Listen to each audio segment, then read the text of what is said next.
बाबा बम भोला बाबा खालो न भांग के गोला बाबा भोला बाबा बम भोला बाबा खालो न भांग के गोला बाबा। अरे भोला बाबा बम भोला बाबा खालो न भांग के गोला बाबा। भोला बाबा बम भोला बाबा खालो न भांग के गोला बाबा। अरे भोला बाबा बम भोला बाबा खालो न भांग के गोला बाबा। भोला बाबा बम भोला बाबा खालो न भांग के गोला बाबा।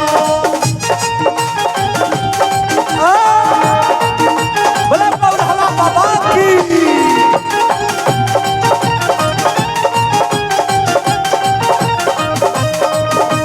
भोला बाबा खालो न भांग के गोला बाबा।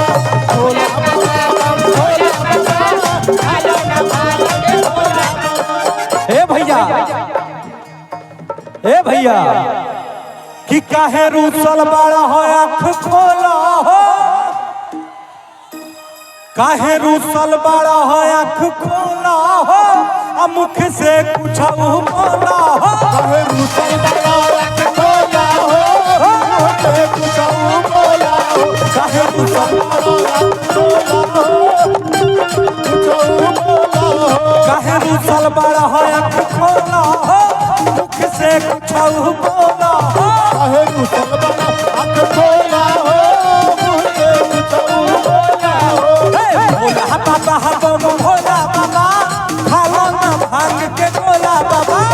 भोला बाबा बम भोला बाबा खालो न भांग के गोला बाबा। मायना कर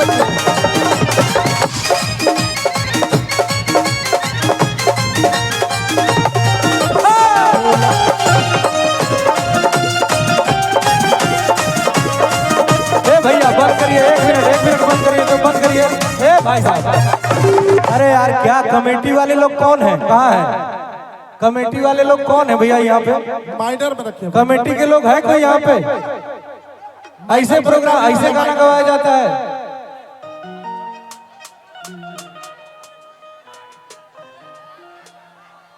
समझ में नहीं आ रहा।